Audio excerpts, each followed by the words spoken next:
if we were at war, which this is a war against the virus, you wouldn't expect Pennsylvania to sit it out while Florida's at war or vice versa. In a war, the United States goes to war, and it should have gone to war against this from a national level. If we had national guidelines, which we came up with, that were actually then adhered to rather than everybody going in every direction. Don't forget to smash that share button. Subscribe to my page. Follow me on Instagram at Lance Bachman, and keep sending me those questions. Welcome to the Den. Today is May 16th. I got Dr. Luciano and Dr. Shiloh, and I have Facebook doctor expert that Dr. Shiloh just gave his papers to, LJ Bachman here. Thank you for the papers, Dr. Shiloh. So let's jump right into it. Dr. Luciano, in Bucks County, Philadelphia area, let's start with Bucks County. Are we up or down? How are we trending? So we're trending downwards. I think last Friday they reported 50-something cases, which is down from before. I think there's a downward trend that we're optimistic will continue. Still not hitting that goal that the governor set for us at 22, I believe, cases per day average over 14 days. But the optimism is present that hopefully we reopen sooner than the June 4th date. Dr. Shiloh, you said Texas looks like their numbers are spiking. You just got an alert this morning. Yeah. I mean, I haven't had a chance. It was right before we got on here. I saw that there was a spike in Texas. I think, there's just going to be a time lapse between when people open and where things happen. And yeah, there's going to be variances of all kind.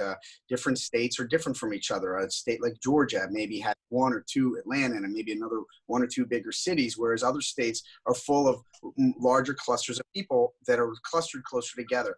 I think it may be getting better in some places and still staying bad in others. And that's why when you look at a state as a whole or the country as a whole, it's hard to get a clear-cut, definitive picture of where things are headed. There's still plenty of states that are actually going up, not going down, and they're all clamoring to reopen. So I think we're still in for this for the long haul. The beach was open this weekend. We saw it was packed, but yet you can't show a house in the state of Pennsylvania with a realtor one-on-one. I mean, do you see how people were confused? I mean, listen, there's clearly some things that don't make sense, and there are inequities that a big box store like a can stay open.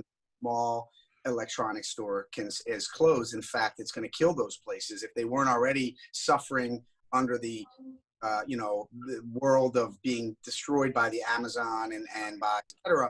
There is an inherent inequity to them being open. I don't disagree with that, and that is in fact confusing. But what is not confusing, honestly, is that the science and the data continues to show that this is an extremely deadly virus, and we still have to try to do our best to at least look at the data and the science and adhere to that as much as possible rather than hearsay and rumor.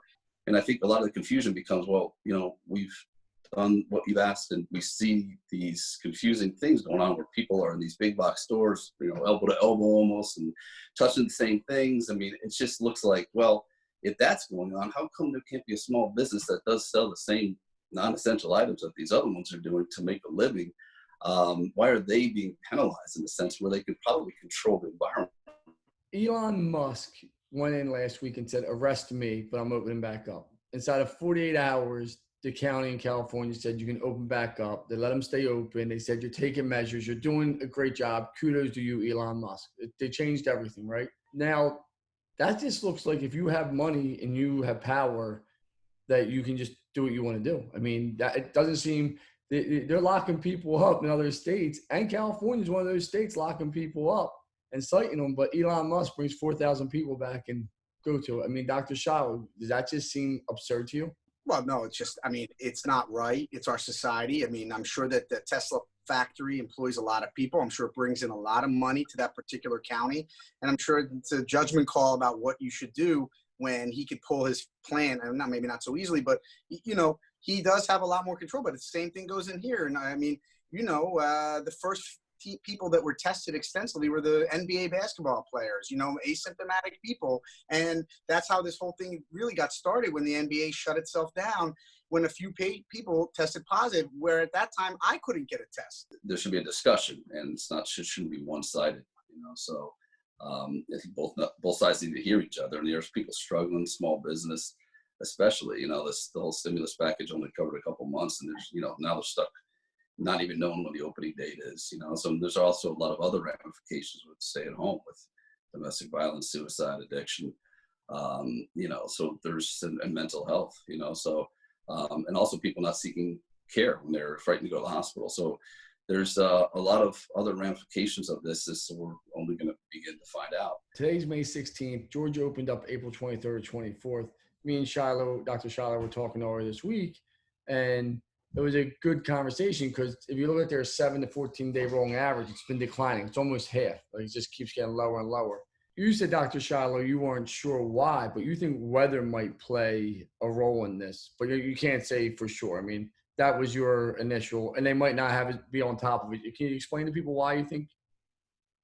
Well, I mean, I think there's, again, we don't know right now, and I'm sure that what will happen one day, a year from now or a couple of years from now, the study of the disease will then maybe elucidate a little bit more about what factors were at play. But one thing that's clear is humidity is a big issue with virus. There's plenty of data, which is why I think I told you in the beginning, and I've been doing it every day. I have a humidifier in every room of my house. I'm trying to keep it as humid as possible.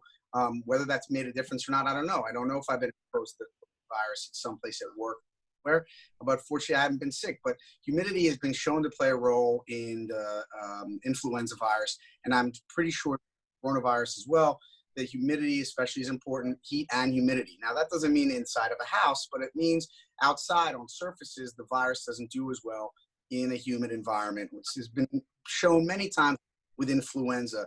So, if you take the same mindset, it's a very good chance that that's a case. Drexel did a modeling study, and they showed that the 45-day lockdown, as basically they suggested that 6,200 lives or so were saved, and 57,000 hospitalizations were prevented by the lockdown. Now, there's no way to prove that data exactly because there are things that did not happen, but they just studied, in an engineering way what would have happened. And so everyone deserves a lot of credit. We kept 6,200 people theoretically alive. We kept 57,000 people out of the hospital.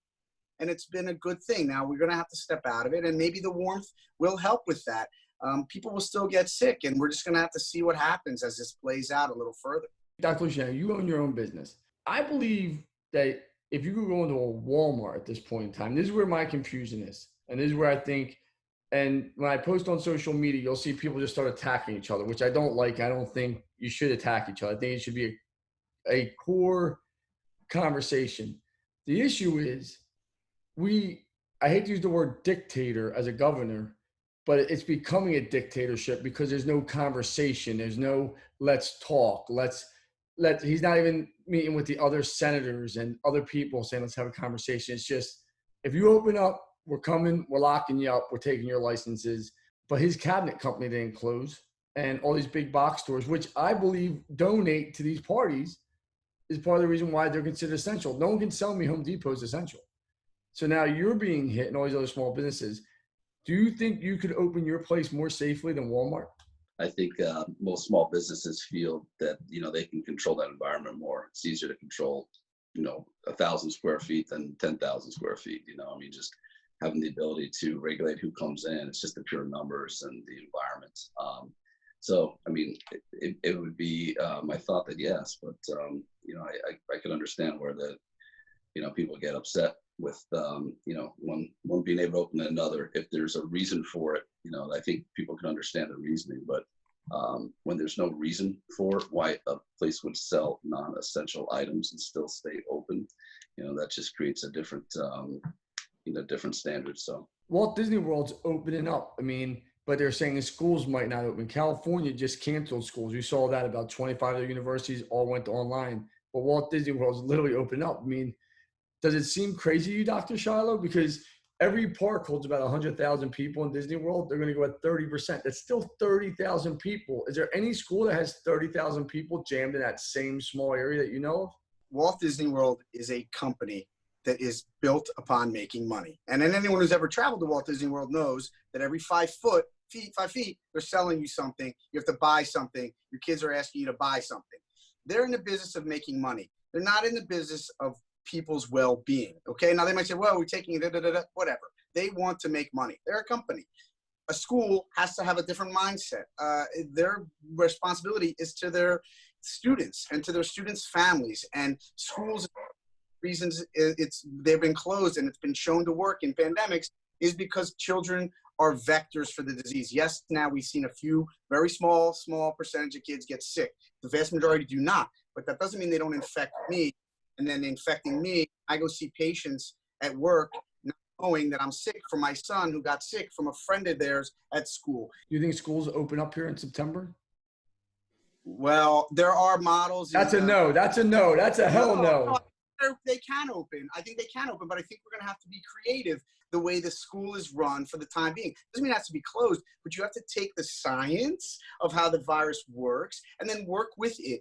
Doesn't have to be all or none. If you colleges, whole different story. I don't know how you're going to control 21-year-old kids. You can't control them now. You're not going to be able to tell them where they can go and how they can get there in the fall. So I think they're going to have a much harder time than an elementary school or middle school where you just get told where to go, and that's that. Dr. Luciano, let me ask you this question because you brought something up today. You said, I never even thought about this. HIV and AIDS is a virus, and we know there's drugs for that, but it took years to get there. Could it take us years to get a vaccine for this? Because the president's making it sound like we're going to have one by the end of the year, and a lot of people are just saying that's not realistic. I mean, yeah. So I mean, if you look at specifically HIV virus, they've try to get a vaccine for that for some time now, and there still has yet to be one. It's not that easy. That virus is very difficult to create a vaccine for. There's other viruses like the SARS and MERS that they weren't able to.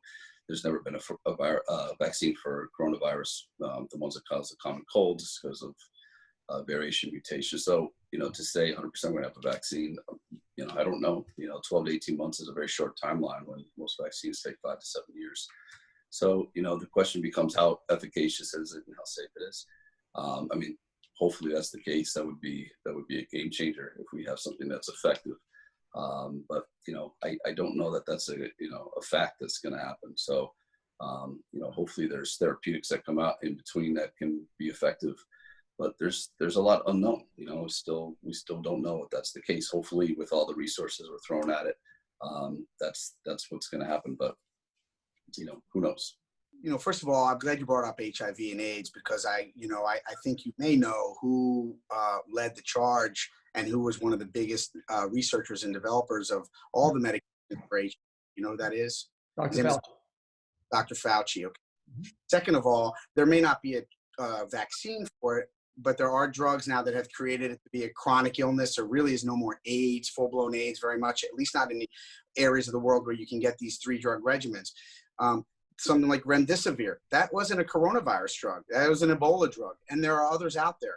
But this also gets to where should money be spent. And I'm just saying for years and years and years, the amount of money being sent to the NIH and other researchers has been nothing compared to the amount of money spent on many other things. I can tell you that my twin brother's an MD, PhD, who has to write grants all the time, asking the government for money to do research on infectious diseases.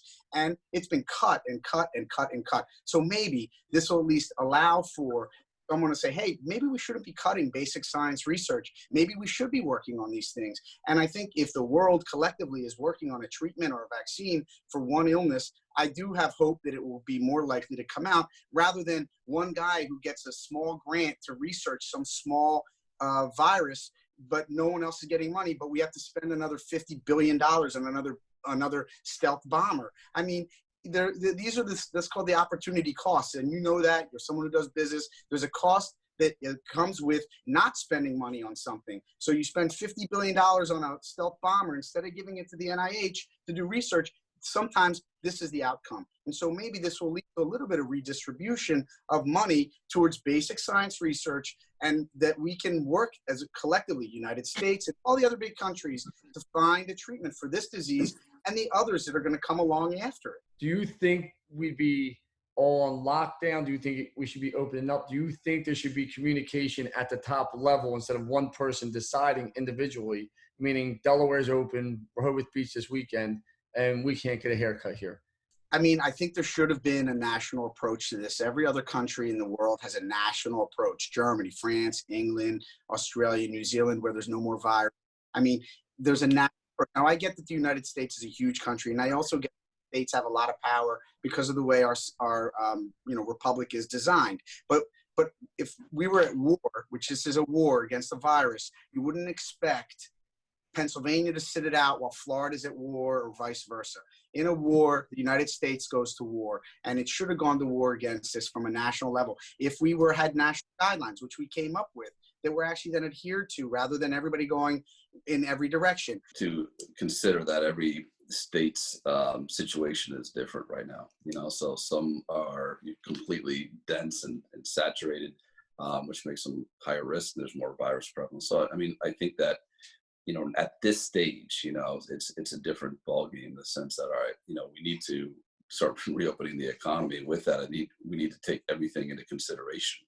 And who's best to do that than the local authorities and the people that really can kind of monitor things well. So that being said, I think that initially maybe, but at this point, I think the individual, counties should be, kind of monitoring, have a game plan in place and do what's best for the people there. And, if things kind of go a different direction, they need to have a game plan to implement some restrictions based off that. But, I think at this stage, I think it's situational, and I think it should be addressed by the public health officials in that area.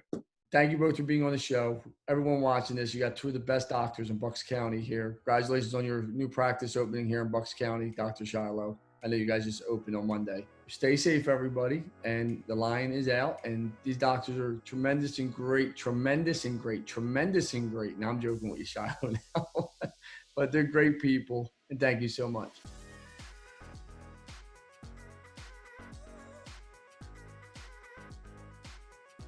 Please get up, move around, try to make the best of things that you can, move your legs, don't just sit around, because that is really a serious issue. You can develop blood clots in your legs. I've seen them. I'm proud that we're keeping patients out of the hospital. They don't have to go there in the event that they have problems. And so I just want people to remember that there's a downside to just sitting around in a chair in front of a computer or not moving around. Please get moving. But if you need our help, I'm open now in actually tomorrow in Southampton. So they get swelling, they have pain in their legs, they need to be seen. They'd rather not go to the hospital, which I understand. Give us a call. I'll be happy to help. What I see is, the country in the beginning of this whole pandemic was united. It was actually a beautiful thing to see people coming together. But then as things develop, things become more politically charged and more polarizing on both ends. So you're either one side or the other. There's no in between. If you don't agree with me, you're against me. And really, it's not the attitude to take. As as a scientist, there's more to it. As economists, there's more to it.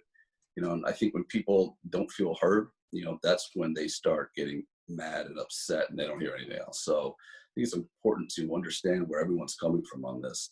There's both sides to the story, and the main thing is got to work together to get through this. This thing is not going away anytime soon.